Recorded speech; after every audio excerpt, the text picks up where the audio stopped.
My name's Chris. By day, I'm a software developer. By night, I like to make games. Currently, I'm making a JRPG, and I intend to do a video series about it. I do have other games that I'm working on making that I'll be showing you as well. But let's start with the RPG, and let's start with the title screen. Let's just cut right to it. Let's check it out. Starting up, title screen, which you need, right? Let's make an RPG. That's the title right now, because I don't have a real one. Alright. New game. Continue. Options. Credits. Now the only one that's really working right now is continue. These are set up in a really interesting way, so this, when I load continue, it's going to load in the main loop of the game with the map that I have set on this title screen. And that's probably how I'm going to do some debugging options and all that. Maybe we'll go over that later. So let's get to it. Let's check out what I have running right now.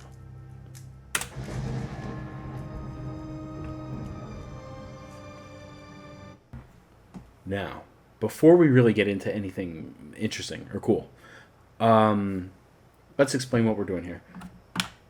Hey, get over there. So, I'm making a game. It's an RPG. Probably my favorite kinds of games are like Final Fantasy and Chrono Trigger, old school RPGs and stuff, but also stuff that is exploration. Zelda, Dark Souls, Elden Ring, Shadow of the Colossus, stuff like that. I love that stuff. So I'm really interested in trying to marry those two kinds of things and have just like this really serious, lonely adventure in this really cool, really well fleshed out world. And maybe some combat that's kind of like those older RPGs. I haven't decided if I'm going to go a little more action RPG or a little more turn-based with action elements yet. That is a decision that's still to come, and we'll be making it in one of these videos. But not this one. For now, why don't we take a look and see what's going on here. So, I'm going to pick up this controller. I got a character. If I just hold the analog stick a little bit, he'll start walking. Alright, that's neat. If I push it a little further, he'll run. That's cool. I did that because, sometimes older games in particular, you have the run button. Hold it down. It's kind of tedious, right? It's not the best. Especially if you have an analog stick, right? A lot of those games are probably necessity. Or one of my favorite games, maybe my favorite one is Final Fantasy VI. And to run in that, you have to equip an accessory, sprint shoes. I don't know if any of you remember that. But, come on. We don't need to be doing that. Let's go in here. This is a cave. Alright. It's light in here. It's dark over here. So I'm using Godot's built-in, some of their lighting nodes to do that. I find it works really cool. I got some collision over here. This is the only room I've done collision so far. We're probably going to take another stab at the collision. See, sometimes he kind of glances off in a weird way. That might be how I drew the shapes. Because I'm not using tiles. Tiles are amazing. Tiles are great. It's not what I want to try in this project. Let's get out of this cave. You can see, it's all nicely done. Anyway, let's get out of here. I'm gonna go to another cave. Go down here. Yeah, and everything's blocked in, rough. Probably looks like junk to you, but that's the way you want to do it, right? When you're making a game, you got to think your function is your most important thing. So get it to look kind of right first. Block it in. Maybe make it a little nicer here. Iterate, right? Iterate. Because there's a couple of reasons why. One of them I find, I used to work as an artist in the games industry. If you go crazy on the art, you might end up doing something that's not even the right functionality to that piece of art, right? It needs to look more blocky or whatever because it's a blocky thing. I don't know, or something. It needs to animate like this or that, and maybe what you did just from your art mind didn't serve the game properly. So that's something you always want to keep in mind. There's no layers, there's no collision in any of these, but I think that first map, well, I think some of the other ones have more layers. But like I said, it's not a concern right now. So you can see, oh, it's bright again. Hey, I'm going to do something with the other lighting so it gets kind of like the lighting node. So it's kind of like bright when you exit. Like if you, in real life, you suddenly go from a dark area to a light area, it gets kind of like a little blinding for a second. I have an idea with that. There's a little thing on top left. This is my little debug thing you can see there. It's just tracking my FPS, what map I'm on. And it's telling me what time it is in the game world. Time in the game world, I am probably not going to end up using. I think it's probably not going to serve the game. It is one of the first things I did. The map actually changes color. It gets dark and stuff. But let's go over here. You can see this is an area. I'm gonna have this climb right now. I don't have any of that. But this will be like a climbing area. Come over here. These X's are for me to know what I'm putting there. I know what that means. Don't worry about it. That is this. You see that weird issue with the corner? That is an issue with the camera zoom out, right? Because I'm saying, hey, the camera zoom out is allowed here. It shouldn't be because this screen is like fixed size.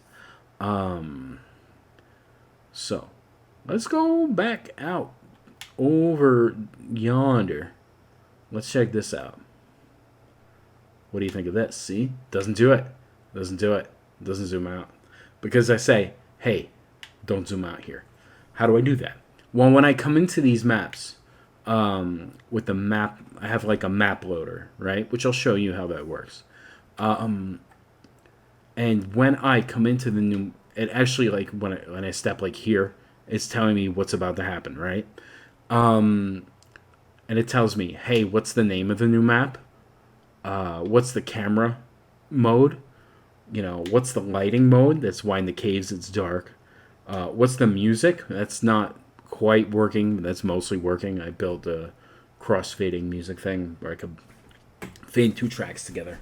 Bunch of stuff like that. I'll have it display the area name if it's something that is like warrants a new area name.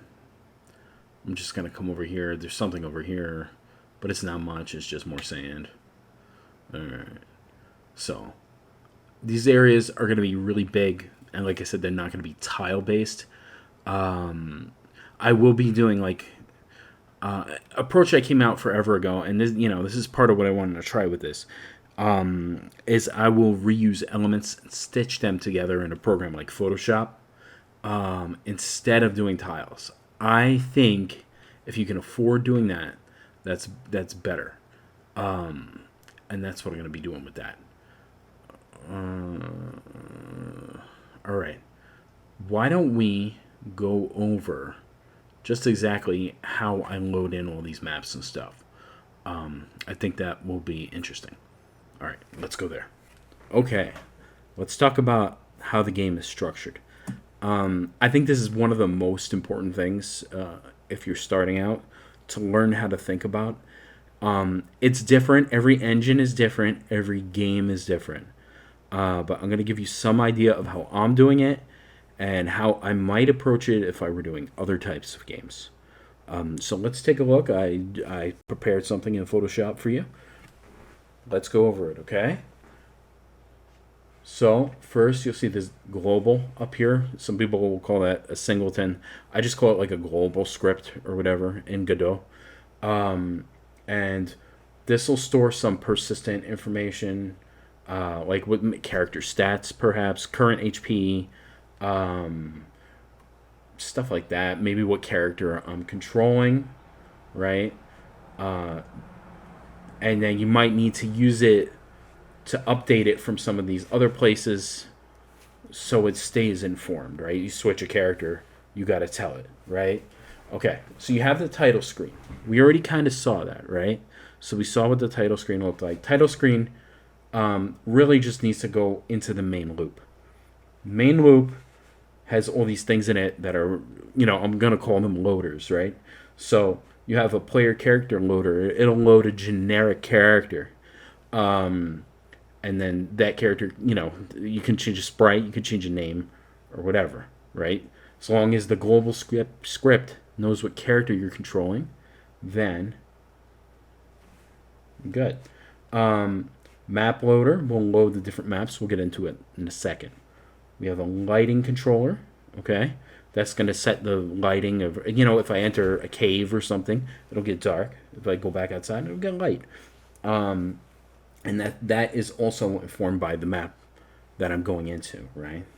You have an audio controller, which I need in my case, because I'm going to play 2 tracks at once. I'm going to try to... I already have that working, as I mentioned. You might want to listen for a button press for menus inside this and not inside the title and not necessarily inside some other places, right? And then that would take me to, the menus. When we load the map, right, things like enemies would probably live in the map. You don't have to do it that way, right? So if you had like a monster or whatever, it would just say, hey, it lives here, right? And it's just in that coordinate for that map, right? It's not existing in some other file somewhere. If in like Godot and Unity, whatever, you can have one entity that you make, one object that's that version of that monster, right? And you can use it a bazillion times, right? In the same level or in multiple levels. And that's the way to go for that. Story cutscenes, you might want to be able to load them from the main loop. Hey, every RPG needs that, right? Let's take a look at the next thing here. So, let's say you're going to make a Mario game, right? So, that's a little simpler. So, your global is going to need to keep track of some stuff like how many coins do I have? How many lives do I have? Maybe, I don't know, special things, right? That I unlock a secret level area or something. You might want to always listen. In this kind of game, like you could listen for pause all the time, right? Because it's kind of the same, right? Title screen, yeah, it's the same, right? You got your story cutscenes. You can keep track of which area you're in from the global in here. You might or may not want an overworld. You may also just want to go straight from level 1 to level 2. When I'm looking on YouTube, that's what I see most people doing in their tutorials. And that's kind of why I wanted to talk about this. Just because it's kind of hard to understand. And I think it's probably harder in Godot than other engines. I think you might have to do a little more work to get it all working properly, loading the nodes. But I'm not sure. It's been a while since I used Unity, and I never used Unreal, so I couldn't tell you. So then, yeah, you load the level, right? Your player character, your fake Mario or your fake Sonic, generic guy, he would be, right there wherever you put him at whatever coordinate, right? And you think about it, Mario, his behavior, it's always the same in those 2D Mario games, right? So there's nothing that really needs to be persistent about it. Enemies and NPCs. Same deal. Same as what I mentioned in the other thing, right? You have a turtle. It's a turtle. You can have a billion turtles. You can have 2 turtles. You can have them on level 2, level 1, whatever. It's kind of the same turtle. Just repeat it. Or you can have 100 different kinds of turtles. Whatever you want, right? they have their AI baked into them. So each one of these things could probably be exploded out to see all the different things that are attached to them, right? A turtle has an AI. A turtle has its own scripts. It's going to have its own animation. So in Godot, you might want to do an animation player. Audio, however you want to handle that. It's probably pretty simple in a platformer, right? Because you're just playing an audio track and whatever sounds, like you jump on the turtle, right? That can happen on the player or on the turtle. Let's go to the next thing. Even simpler. Let's say I'm going to make an asteroids game. You have your global thing, which, in this case, is getting simpler and simpler. I just need to know what's the score, maybe how many lives, right? You have a start screen, a title screen. You have your level that you're on. You can have level 1, level 2. In this kind of game, it's really fine, right? Because it's getting so simple that the structure matters a lot less. So, I don't think I would ever say hit level 1 loads level 2, kind of directly if I were trying to actually make a game that I wanted to, work on for a long time. But especially if you're just testing, you're just messing around, I would definitely do it that way. You would have your enemies preset, your player character preset. There's nothing persistent, so there's no reason you have to have it that way. And then you just have whatever your audio track and just be baked in. And, your bullets would come from your player. You would create the bullets. And then, they hit the guy, they explode, they collide. Really simple, really straightforward. Probably a good kind of game to start making first, those really basic ones. So just to help that be a little more clear, let's take a look at my main scene structure, my game loop, main loop, whatever you want to call it. All right, so let's come over here. So you have the world scene, that's the overall thing, right? If you know Godot, you know what you're looking at here. Active map is a blank map. It's a placeholder map that I use to load the other maps. Same with the character. It's a placeholder character that I can load other characters into. This character can be then persistent or go into these different maps without unloading the character, right? So I guess that's a good way to think about it. I'm loading these different maps in without unloading the rest of the things that are loaded in, right? A lot of these are unused right now. This HUD is just a HUD. Man, go figure. I got an audio controller that I have 2 music tracks for crossfading, and sound effects. I put another one here. I don't know if I'm gonna need it. That's really it. Hopefully that makes things a little more crystal clear there. All right. So I thought one of the next interesting things might be just about how I drew the character. I know it looks pretty good now, but I kind of wanted to show you how it started. So let's take a look here. I'm going to play this spin animation. Spins, right? So let's just preview some of the walking. And so what I really wanted to show is I started it kind of simple and blocky and just like line drawings just to get the animation right. I looked at a lot of references that I like the animation of. It's been a long time since I animated, so it was kind of hard getting back into it, but I used to do it all the time, so I kind of feel like once I got into it, I got into it. And this is just to show you you can't, don't bother trying to get it perfect right away, right? Because that's hard, right? And it's more important to just kind of get something there that's the right thing for the game first, right? Get it working right, and then make it look good. Yeah, that's why I wanted to show you this. Why don't we take a look at the sprite sheets and stuff, and I'll show you how I lay it out when I make it, so you can get an idea of just how I go about that too. All right, let's take a look at that.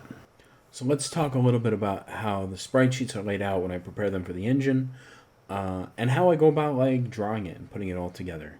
So you want to first figure out what is the size of your frame that you need. So I believe this is our 128 by 128 pixels, which you can see I'm kind of not even really filling it most of the time, but I expect that sometimes I will need that whole 128 for this character and this particular dude. Okay, so you can see the way I have it laid out for you now. You can see I have idle, walking, and running, right? So I'm just going to turn these layers off. Just going to zoom in a little bit. I always kind of make this sort of checkered pattern. I'll use like dull greens or grays just so I can see. And this is the way I learned to do it by looking at real sprite sheets like when I got my first Windows computer. This is like 97, 98. So I kind of been doing it the same way ever since, just when it comes to preparing it for an engine, right? So across, you'll have the cardinal direction, right? South, southeast, east. It's important to be consistent with that for programming reasons. And then I will do the frames of the animation. So each one of these has 8 right now, and again it's idle, which is totally static right now, walking and running, right? Just you see, zoom in a little bit, make sure they're aligned. I'll show you how I kind of do that in the next file. So you can see. All right, come over here for a second. So this is actually how I do it. I use Photoshop these days for drawing. I know Sprite's really good. I gotta learn that myself. I've heard it's good things, but I have Photoshop. I'm used to Photoshop, so I'm using that right now. I will try Sprite. And if you don't know Sprite, you can get it for free if you compile it. So if you're in a pinch, you can't get Photoshop or whatever, go with Sprite because it looks really good. It's a new tool I gotta learn. Okay, enough of that. But all right, check it out. So this is the first frame of run northeast. Now this file setup incredibly overly complex because I plan to do things with layering for it later. So I'm gonna put a sword on them, and that's gonna have its own sort of bounce to it. And I considered separating the legs and the torso before for specific animation reasons. The animation I'm gonna make for this game is complex, and so I probably wouldn't do it set it up this crazy otherwise. All right, so I just wanted to show you like kind of how I would do it and how some people approach it. So frame 1, frame 2, frame 1, frame 2, right? Now what some people will do is they'll drop the opacity and then they'll draw frame 2 or something like that, or maybe even do it a little bit like that, just so you can see sort of how they're gonna animate together. And then sometimes to preview, I'll either throw right into the engine or like I'll compile a GIF, and that works too. That's a good way to preview. And that's really all there is to that. Why don't we take a look and see how the more wireframe version looks in the engine real quick. Let's do that. All right, so we're back in the cave here. So what I wanted to show you with this is like you can still kind of see the animation even before it's fully done, right? And the character is really drawn.